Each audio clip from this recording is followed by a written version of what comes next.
So I think for most of you, it goes, no need for any introduction whatsoever. But we're very excited here today to have Randy Johnson presenting and sharing 40 years of his accounting technology experience and being listed as one of the top speakers throughout that term throughout the United States. He's been listed as one of the top 25 thought leaders in accounting for multiple years. One of the top most influential folks in accounting, listed by Accounting Today. He's been inducted into the Hall of Fame for such efforts. He writes monthly columns in CPA Practice Advisor. He's the published author of 6 books. And again, we are very excited here today to have him present to you. And without further ado, please let me turn this over to Randy. Super. Well, thank you, Mark and Gennady, for inviting me along. And, I have a policy that I always show a picture of the grandchildren whenever I present. So here is the most recent time that I had all 7 together. So just actually about 6 weeks ago. And this is taken in a small town near Haven. So the granddaughter that I have my hands on is the one from New York City. And 3 are from Wichita, and that's the ones on the left, and 3 on the right are from where I live in Hutchinson, Kansas. So we use technology to enjoy the time with our family. But getting right into it, we're going to be talking about e-commerce and some of the tools that you can use and how to build a practice. And I really want to make sure you get an overview of the e-commerce options that are out there. I was actually spending a bit of my time this morning on Sana as an e-commerce engine, and just understanding some of the updates that they'd had. So we're going to look at different e-commerce engines. We're going to look at issues like sales tax compliance. We're going to suggest how to do profitable pricing for e-commerce for your services, including value-based processing. And we're also going to talk a little bit about marketing efforts. So, the reason you signed up for this event, I suspect, is you probably have some concerns, questions, issues, whatever. And we are aware that you may feel like your clients are doing too little e-commerce volume to integrate platforms like Shopify. But if you can get to a two-way integration that was easy and it was inexpensive at $19 a month, the cost of dealing even with a few orders justifies that. And that's actually when Mark and Gennady first came to me and said, look, we think we can do this. And I said, yeah, I'm from Kansas, but I'm really partially from Missouri. You're going to have to show me. And they did. And it was really fascinating to see what happens. But if you start considering the value of sales receipts instead of journal entries and the value of very near real-time inventory, along with posted transactions, it's a real big deal because accuracy and speed matter in e-commerce. And so many of the competitive products and platforms just don't get you that real-time visibility that you need. So we're going to talk about the e-commerce landscape for a little bit. We're going to talk about some of the accounting needs and how to select the right accounting software and tools.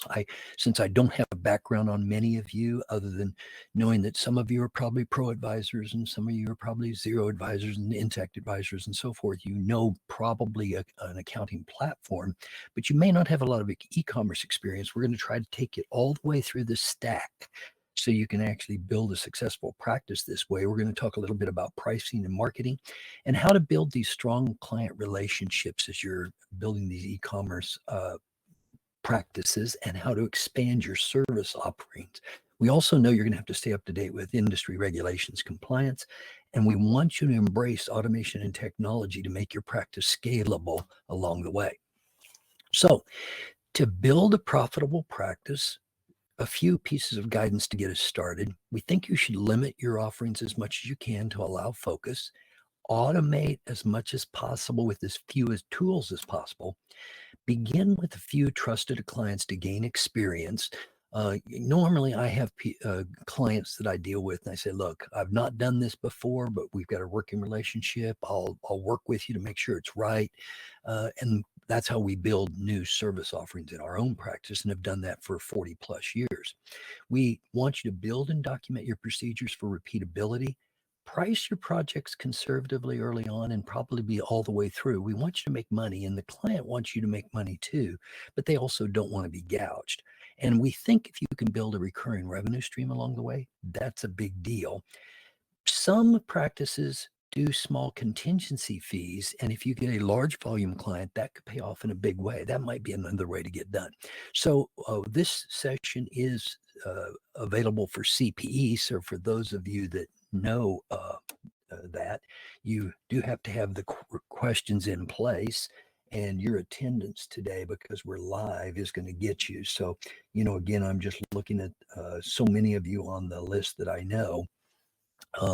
What's a crucial factor to consider when developing a pricing model for your e-commerce accounting service? Offering the lowest price in the market, charging on an hourly basis, considering value-based pricing and fixed fees, or providing services free initially to attract clients. And as you consider what might be the right answer there, if you care to, you can just put that in the chat or Q&A box along the way. But I'm going to give you a minute to reflect on that. And I hope you can spot it is doing value-based pricing and fixed fee contracts. I think that is a nice way to get there. Now, I do maintain a website called Accounting Software World, which is not a sales site, is purely for continuing professional education. And I review lots of different products, including e-commerce products and the interface engines and so forth.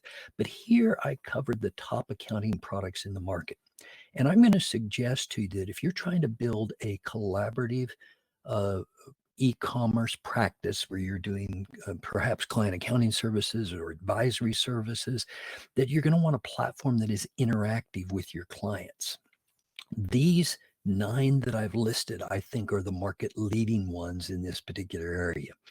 Notice that I've put an asterisk next to 4 of them that I consider to be a little easier to do e-commerce with. Now, again, I'll give you a little insight. We're not trying to teach you all about accounting software today, but if you are using something legacy, and I'm going to pick on QuickBooks Desktop or Sage 50 as 2 examples, those are going to be a little harder to maintain and a little harder to integrate. If you're using something not on the list, that may work too. In fact, you can use mid-market products, but when you see the statistics here, you're going to realize there's such a big opportunity down market that may be in your best interest. So when you're looking at these platforms and products, you've got to have some key features. Now, the key features I consider, I've got listed in front of you. You can give those a quick read. But there are things like real-time integration or payables integration or inventory or workflows that I think are just pretty important.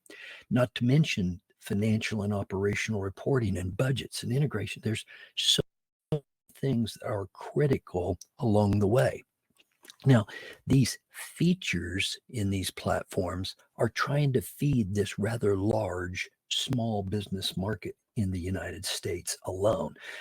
Estimates say somewhere between 27 and 32 million small businesses out there.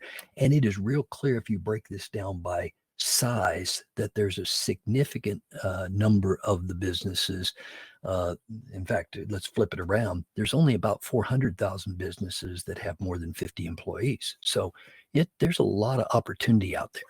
But if we look at the e-commerce market itself, there's an anticipated 52% increase in the number of e-commerce stores, up to about 6 million by 2025. A lot of these e-commerce businesses fail due to poor cash flow management and poor visibility into their operations and inventory. And lack of inventory clarity can lead to customer loss and overstock with inventory, so increased capital investment. And businesses lose an average of approximately $30,000 annually to manual accounting. So we want to knock that stuff out of these as much as we can. Now, the retail e-commerce revenue growth looks pretty strong. These estimates from Statista seem to be holding pretty well. And I'm thinking that this is a good place for you to want to practice. But notice the last double asterisk bullet there. 90% of e-commerce businesses have less than $1 million in revenue. They're really small business operations. And that's why I think you can build such an effective e-commerce practice.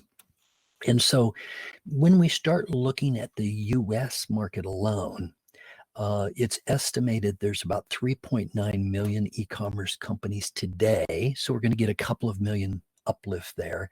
And about 2.6 million of those are using Shopify.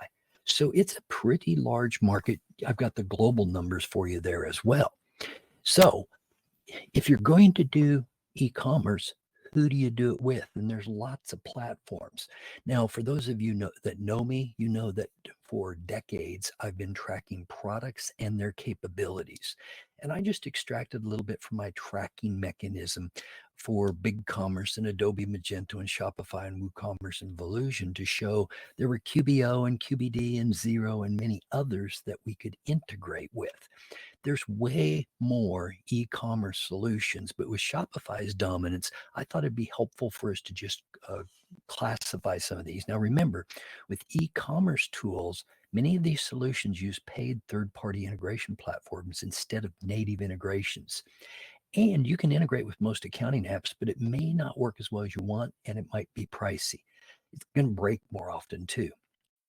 Integrations with other business platforms may be more important than accounting integrations. So I got to get you to think holistically. For example, point of sale is a big deal. If you've been in the QuickBooks marketplace, you know that Intuit's discontinued QuickBooks desktop point of sale in favor of the Square offering and so forth. There's going to be a lot of change around that. But we've got CRM and pick-pack and marketing and merchant services. And many of you are aware of a number of these platforms where if we could get it all into one, that would be far more helpful.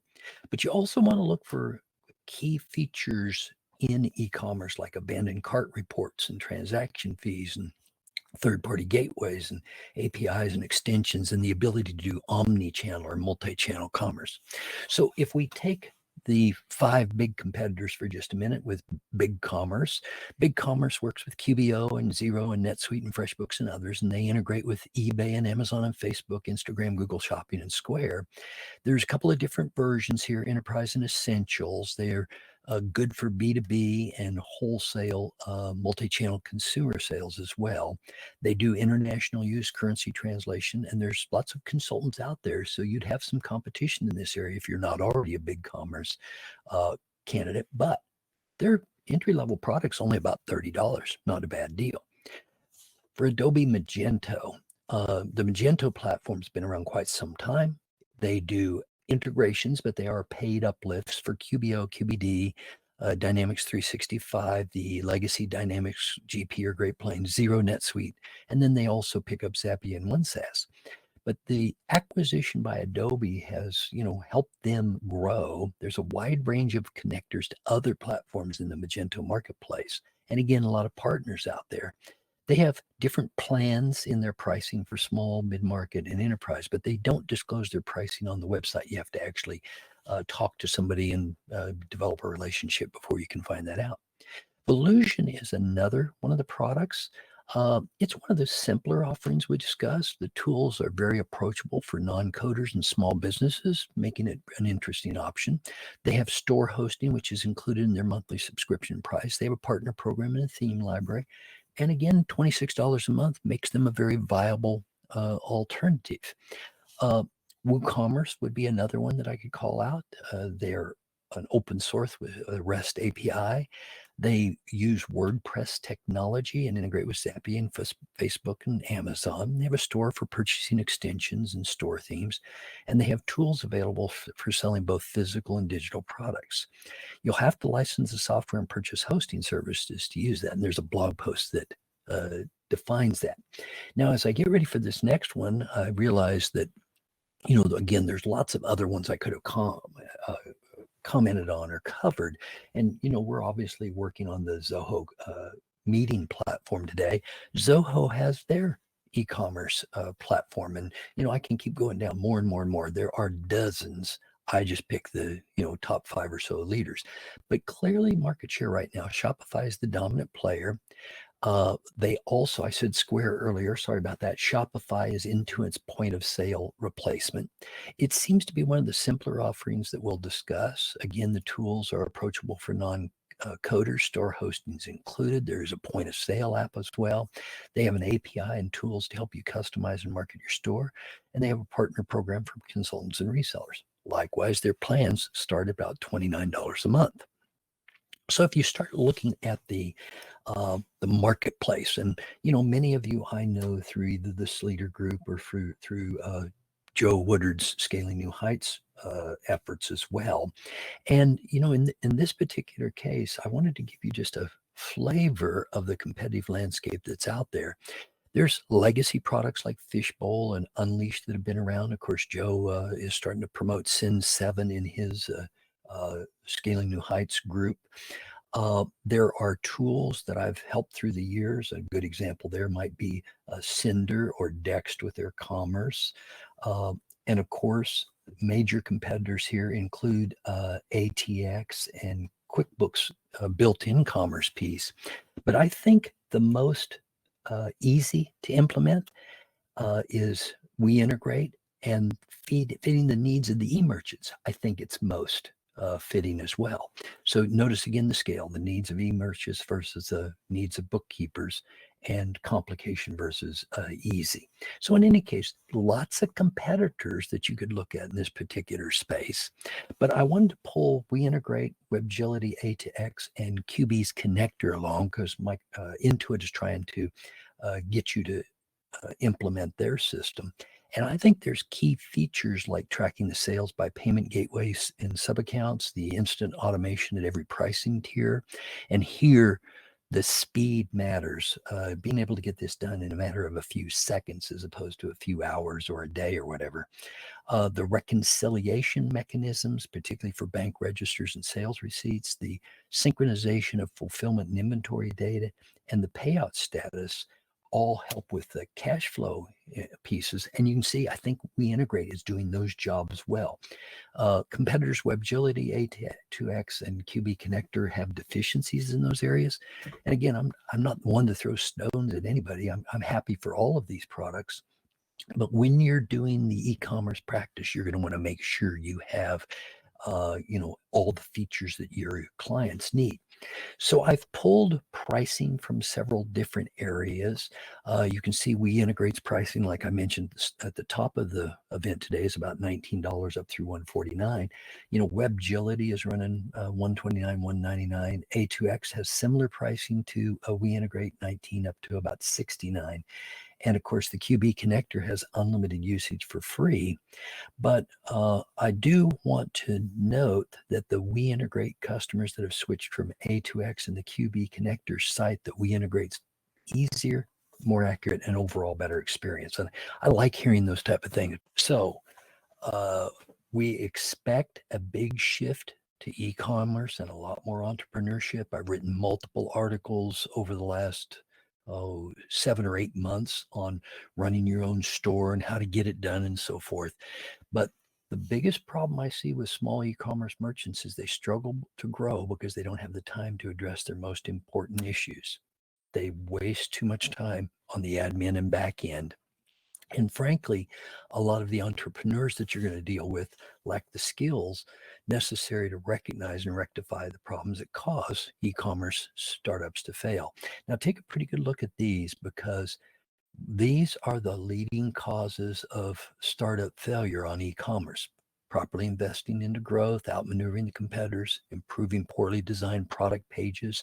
In fact, I was looking at how to optimize landing pages earlier today. Optimizing conversions to sales, increasing search engine visibility, having a marketing plan and an ROI analysis, getting efficient on the back office and operations, taking care of cash is king, getting cost management right, and keeping inventory very, very lean. So e-commerce merchants desperately need a way to increase their rate of e-commerce success and survival. They got to focus more of their time on top line growth activities. They've got to maximize operational efficiency and accuracy. They've got to have a single hub that improves their decision-making capabilities, and they've got to have intelligently guided capabilities to fill their skill gaps. So again, I'll just call We Integrate out just a couple of times here, and then we'll go on to other topics. But because of the event today, Mark and Gennady decided they'd like to do a discount period, 15% discount for 90 days, no credit card for the free trial, and you can also have the 15-day free trial. So You can see that there is a QR code there. I'll give you a minute to capture that on your cell phone. And, I would encourage you at least take advantage of this. So hopefully you've had enough time to grab that. And We Integrate also has introduced their new partner program. So if you're interested in learning about the partner program, you can see the website at weintegrate.co/accountants, or you can use the QR code to capture that as well. So part of their accounting partner program, is free onboarding and training, priority support, and VIP community access. And actually, they'll listen to what you want inside the platform, and they'll let you guide their solution, and a 20% revenue share from all of your clients' subscriptions. And they only ask for 2 clients. That's pretty darned attractive to get on the platform. Okay, let's turn our attention to growing the practice. That's really also what today is about. I wanted you to understand the market enough that you knew what you're dealing with, but this market is your opportunity as we'd see it right now. We need to bring on the right tools, and we need to have a way to grow and be efficient. Remember that these clients' cash flow and cost management are king, and lean inventory is king. And I've known Lori for years. In fact, I will probably see her next week down in Austin. But she says small e-commerce businesses need tools that enhance the management of cash flow and business analytics through intelligent integration of disparate application. We Integrate's management team has the knowledge and experience to make this a reality. And I think Mark and Gennady are doing well on that. Well, we better get another review question in. So question number 2, which of the following factors is most important when selecting e-commerce accounting software for your practice? The software's popularity, integration with your client's e-commerce platforms, the software's color scheme, and the number of available languages. So as you're reflecting on, the question there, I'll give you just a minute to watch what's going on. And as you're thinking about that, I hope it became pretty obvious to you that integrating with the client's e-commerce platforms is really critical here.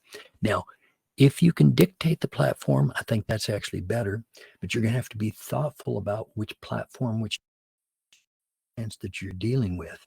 And sometimes when you're building these practices, you kind of go with the market leader. Many of you wound up on QuickBooks because of Intuit's dominant position, and many of you chose Xero because you wanted something a little, and so on. Well, that's what I think will happen here. You're probably going to wind up with supporting the dominant player, Shopify, and you may wind up choosing another and supporting it and so forth. So that's how that will work out. Well, when we're looking at e-commerce accounting, there are the topics that we talked about earlier. And I'm going to try to step through now each of these topics as we go. So we're going to look at e-commerce accounting fundamentals to start with.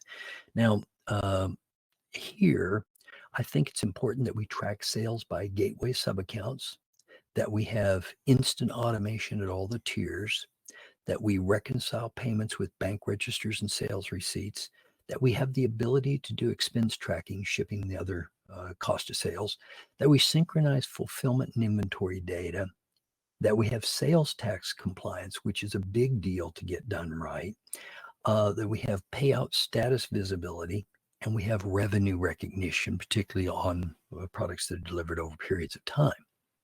Now, to get that done, you got to consider the tools above that I've already covered: the accounting software platforms, the e-commerce platforms, the bookkeeping automation platforms, and then how we handle payments and cash flow and expenses. And you have to ask yourself, what's your expertise? Do you already have expertise in QBO, for example? Or do you have expertise in Accounting Suite or Xero or Zoho? And which e-commerce platform do you have exposure in? Do you have expertise in Shopify or WooCommerce or BigCommerce or Magento or Volusion? And what's your real client demand? My friendly advice to you is to choose a single stack and optimize that stack the best that you can. Well, when you're talking about pricing strategies, there's several approaches that you can use here. Now, it looks like most of you, from the people that I recognize, have heard a lot of these messages over the last few years. But we're going to start with a consideration for doing value-based pricing.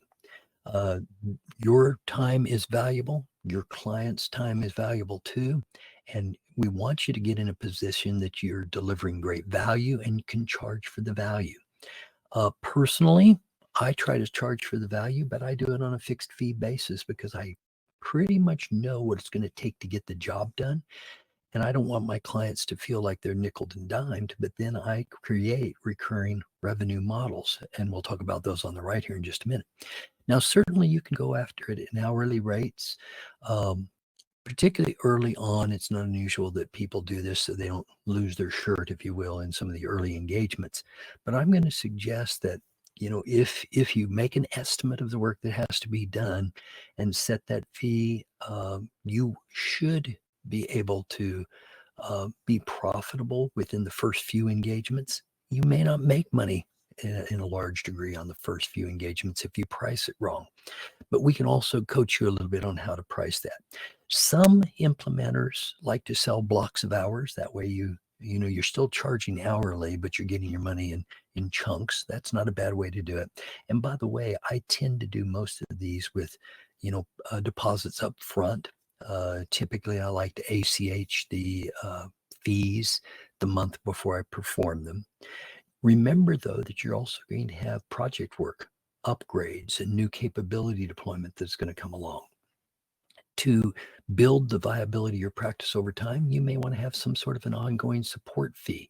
Maybe it's a base fee plus some sort of uplift for different types of services. But the goal here is to get a recurring revenue model. With the right client, you might be able to propose that you're willing to take the risk if you can get a percentage of the transactions. And that may be a way for you to, get an extra uplift on your fee structure with minimal work. In the big picture, as much as I admire client accounting service operations, I prefer advisory operations where you're really working with the client as the trusted advisor and helping them achieve their goals. So you've got to think about whether you're offering advisory services or client accounting services and how much you might offer with financial reporting and analysis, and whether or not you want to do some of the back end work with the tax compliance and returns that are in place. So that brings us to review question number 3. Which of the following is a unique accounting challenge faced by e-commerce businesses?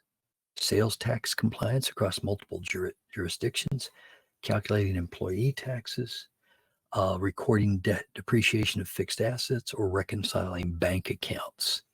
And this one I hope is pretty obvious, because for e-commerce applications, the point of delivery is actually the primary sales tax piece.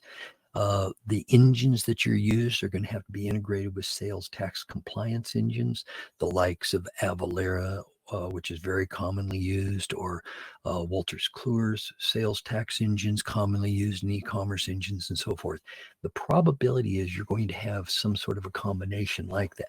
If we pick the Accounting Suite platform as an example for e-commerce, they have an integration with Avalara built into that. Likewise, you can license that same type of relationship in Shopify. So those are the types of things that your expertise will grow relatively quickly. Well, for marketing and business development, these are, I hope, fairly straightforward. We know that you're going to have to gain more expertise in search engine optimization. You're going to have to deal with content marketing or help your client deal with client content marketing. So this is kind of both, but this is a little more client facing. You'll have to gain expertise in social media and email marketing. You could choose to use pay-per-click advertising or social media advertising. I think it's a much slower slog, but you can use influencer marketing, and you can network at industry events, particularly in markets that have a lot of distribution. The Chicagos, the New York areas, the Los Angeles, the Port of Miami, Port of Houston, and so forth. Those places that have a lot of distribution businesses, you can often network at those industry events in those geographies successfully. You can also work with your clients and work with your own site to retarget or remarket previous visitors. If somebody came here and didn't buy, much like you might have seen with Amazon, hey, you looked at this earlier, are you interested in purchasing it now, type of thing. I also was spending time earlier today and preparing for our time together to think about how you might measure somebody that's shopped on your website and then called and completed the purchase, in person, and how you might improve the e-commerce operations to make that better. There's so many things to consider here, but affiliate marketing is another approach you can use. User-generated content can be very helpful. I've worked with distribution company out of Tennessee to help with some of that. Conversion rate optimization is a big deal. The more you can get converted, the better off. Of course, customer loyalty programs might help, and you might do short-term promotions, free shipping, discounts for a certain period of time. You saw that Mark and Gennady did that for you today. Combination purchases, if you buy this and this, you get a discount and so forth. So there's lots of different ways to do this marketing and business development. Building strong client relationships is the core to building a successful and profitable e-commerce practice. You've got to communicate with the client. You've got to build trust, and you've got to work to understand the client's business. That's really about being a proactive advisor. And you've also got to be pretty conscientious about working the referrals and being realistic about what you can and can't handle. I think you'll find that because the market is so big, once you start having success, you'll have a hard time keeping up with your referrals.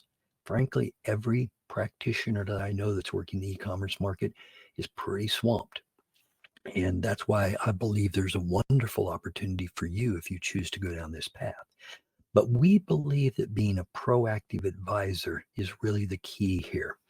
You've got to worry about what I call a whole of client approach. You've got to ask them about their business profitability and what they expect and want, what they want from their personal profitability. I had a delightful conversation in the last 24 hours with somebody that suggested 4 pillars along this line. But you've got to think about what the client wants for themselves and their business. And you need to consider what you believe to be your primary, secondary, and tertiary service offerings. And if it's something you don't really do, you got to refer it out like a concierge. So as you're building out your e-commerce practice, think about the things that you might like to do. If you go back to the marketing business development, you might actually sell different projects or services to help with SEO or remarketing or whatever. And again, we always think that planning is the base, personal and business. Now, you can expand your service offerings into this as secondary offerings, let's say.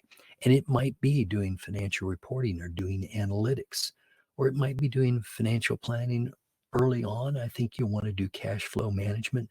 So notice that you might pull an additional tool. Let's just pick on LivePlan as an example if you're a QBO shop, to help the businesses with their cash flow needs. And by the way, I do have a variety of tools in each of these categories that I can recommend.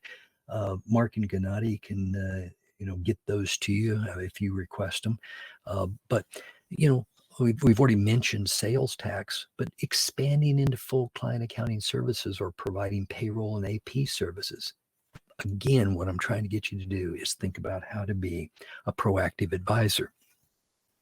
Now, you will have to stay up to date with industry regulations and compliance. And, the nexus for tax laws, particularly sales tax and use tax laws, the states are getting a lot more aggressive about collecting that. And I don't mind disclosing in my own NMGI business, when Hawaii made sales tax retroactive, we had to go back and pay the state of Hawaii a lot of extra money for products that we delivered into the islands. So you're going to have to know some of those things, but your tax providers, whoever it is, Avalara, Vertax, Walters Clear, it doesn't matter. They will help you with that. So you don't have to worry about it too much. As they say, you've got a friend, you'll have to leverage those friends there. But you will know more about tax and regulations than your clients. They may know a little bit more about their industry standards, but the more you're involved, the more you'll know it too. And really, one of your roles as a e-commerce advisor is to help the clients remain compliant, avoid penalties along the way. Now, there's some other things going on that are pretty important out here. Um, Embracing automation and technology is a big deal. Many of you know me by having covered technology for so many years. And of course, there's a huge frenzy around artificial intelligence with Chat GPT 4 and so forth.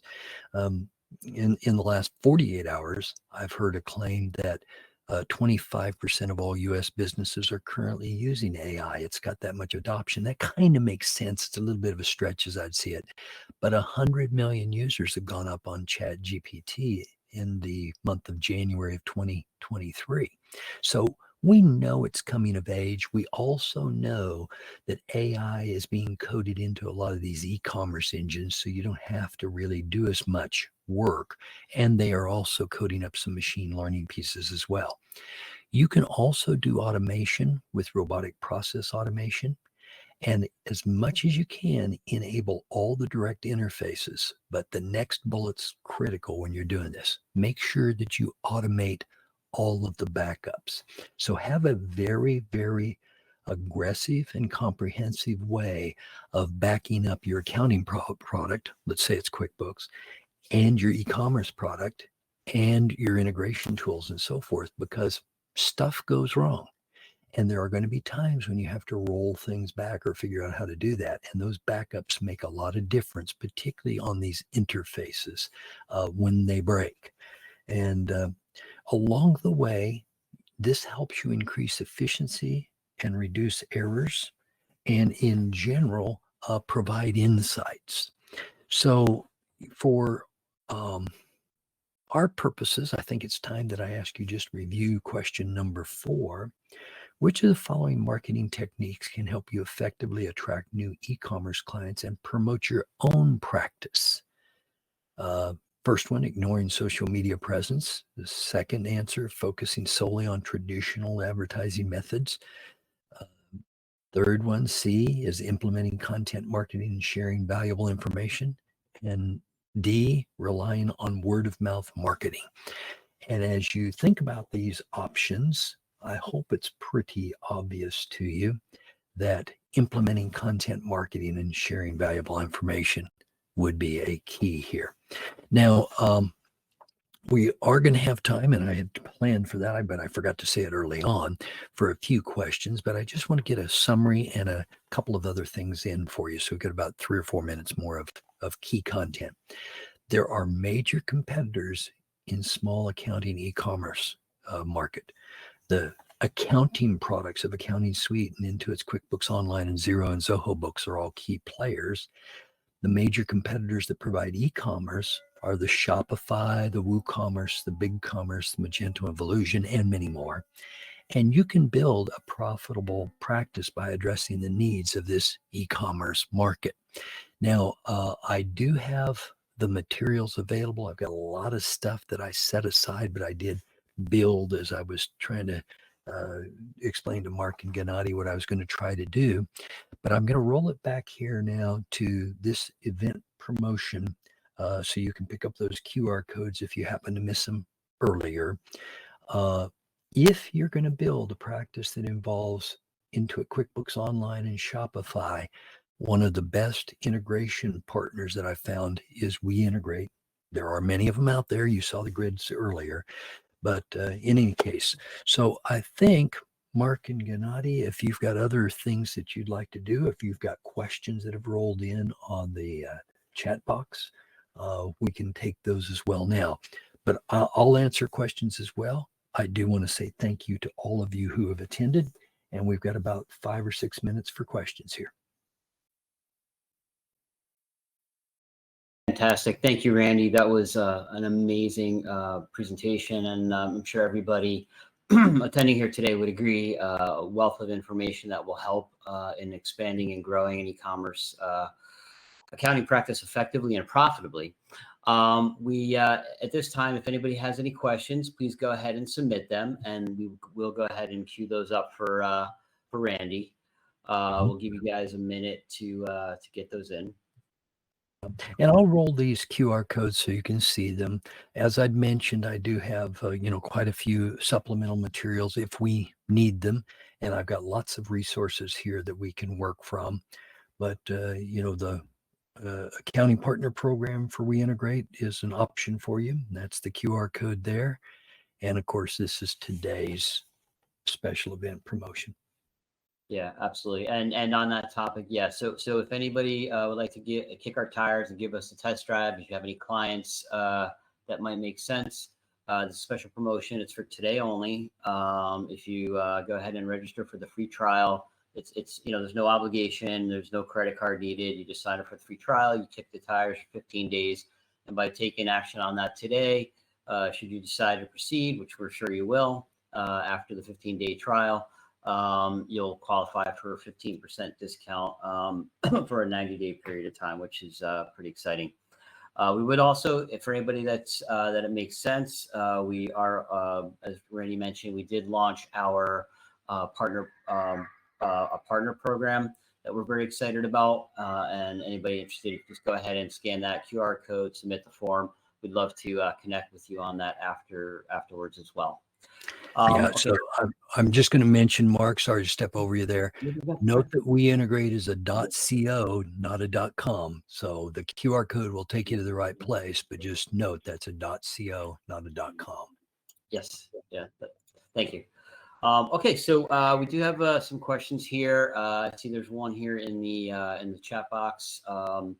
So Randy, the question is, are there any recommendations for further sales tax integration? We are struggling with the relationship with Shopify and Avalara and their support with state sales tax and Nexus. Okay. Hey, I appreciate that question a lot. And we do have some other options for you here, and I'm going to try to show you some of those in just a moment. By the way, since you're struggling with that particular integration, notice one of the things that I would offer for you, and I've done this for decades, not just years. Many times I can get the attention of providers of tools, including Avalara, because I know most of the upper management. The rule of thumb, generally, friends, is I know the CEO, the VP of development, the VP of marketing at most of these companies. I guess that's kind of what it is here with WeIntegrate too. And, a lot of times I can get it resolved that way. But let me pull this up as a separate browser instance, if I could, for you. And I am simply going to go to my Accounting Software World website, which I cited early in the presentation. And what I'm going to do is follow my industry recommendations. And I'm going to go a couple of different directions. First, I want you to know that I maintain a categorical sales and use tax page here. So all of the major competitors that I'm aware of, I keep on this page. And so, for example, when, Intuit bought TaxJar, I brought them in here and so forth. So these currently are your major providers. Now, one of the things that I would caution you on is you want to look at products that comply with the SSTP, the Streamlined Sales Tax Governing Board, SSTP, and are a certified sales tax provider. The reason you want that is it eliminates audits for your clients in the, last I knew, 21 states that have agreed to SSTP governance. Okay, so that's kind of a big deal. So what I'm going to do next, besides just using that, is I'm just going to go straight for Shopify. Now, notice that, sorry for letting me do it like this, but in the Shopify area, they're going to actually give you various providers on the sales tax setup and how to take that in. So, and I thought I had the integration for sales tax here.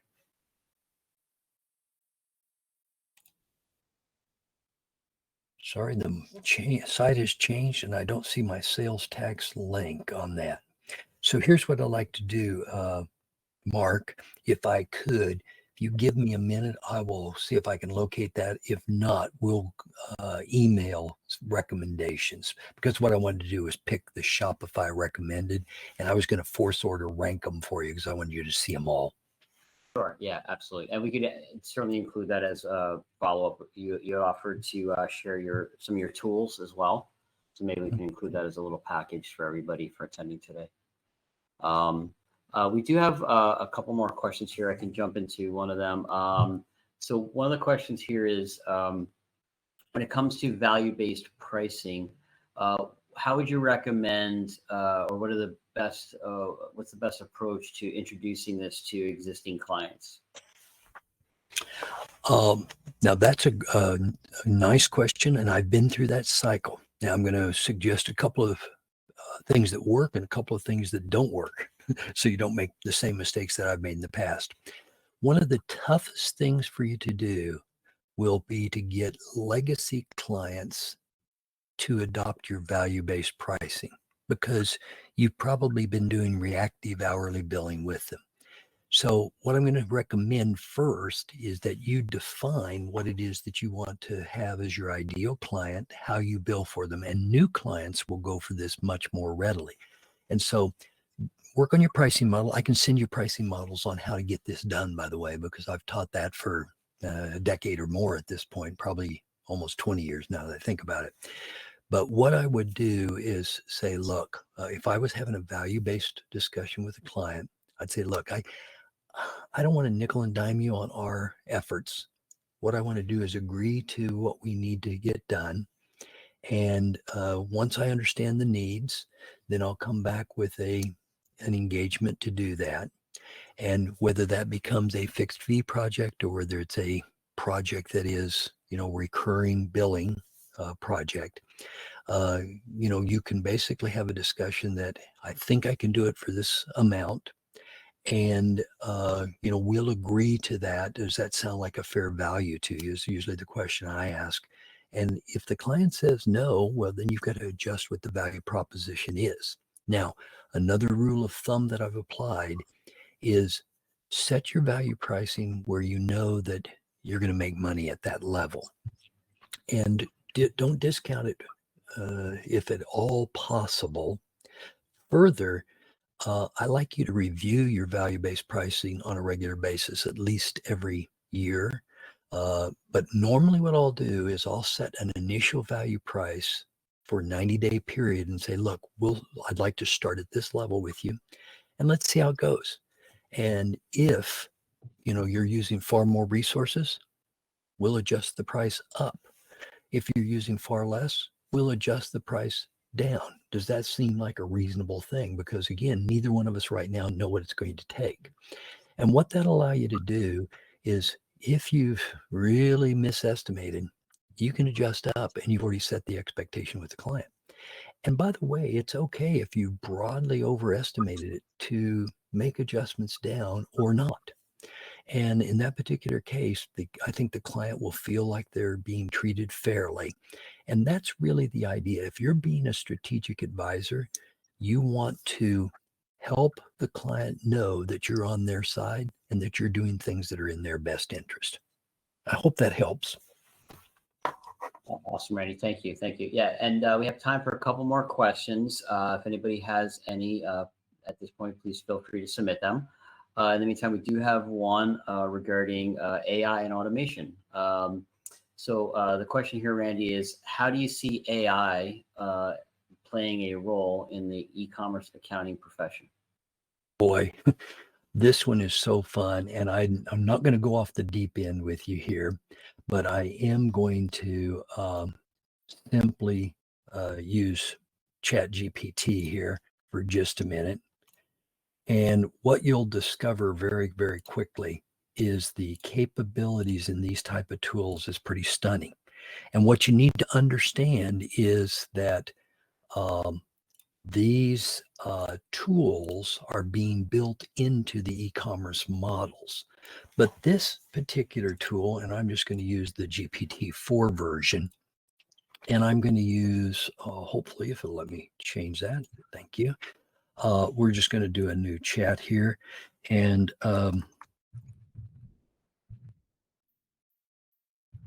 I'm just going to say, can you list e-commerce regulations in the United States?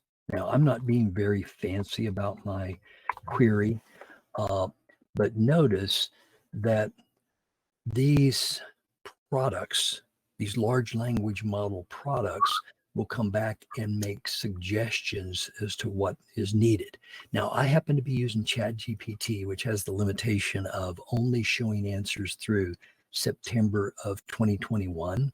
But you'll notice that it goes on to talk about regulatory things like CAN-SPAM, which is important, or PCI compliance and so forth. Now, that's pretty simplistic, but notice if you have a relatively complex question to ask, you can ask it and frame your questions. And I've gotten where I'm getting better and better all the time about these issues. So notice it just gave us 10 regulatory things to concern for U.S. e-commerce applications.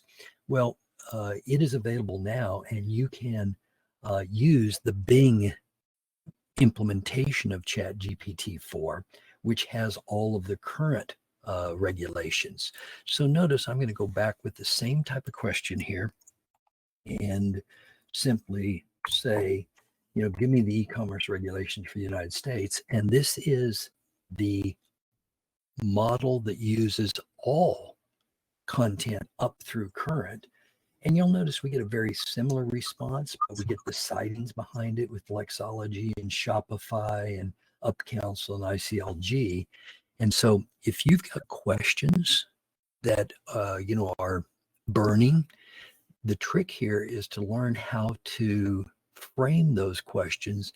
And it is stunning how good these AI engines are at asking questions. So this is a situation where I'd like to go right back at you and say, what type of question do you have about e-commerce? And let's see what the AI models will produce. But you can see why this is fairly exciting, because for me to build a list like that 10 there would have taken me hours of work to research it, make sure I had everything pretty complete. And that's a pretty good list right off the bat. Wonderful. Thank you. Great stuff. Okay, so we are at the top of the hour. Randy, I don't know if there's anything you'd like to leave for the audience here today. Thank you for offering, Mark, but no, other than just saying, I can't tell you how appreciative I am of all of you attending. And again, what we're trying to do is just get you a start. I know we will see some of you in St. Louis at Scaling New Heights. We'll see some of you at AICPA Engage, and we'll see some of you in your states as we're producing events around the country. But we appreciate your time today and hope that we get to see you very soon. Yes, and again, a special thank you for Randy for taking the time here. Again, this was a wealth of information, very exciting. And thank you all for attending, and have a great rest of your day.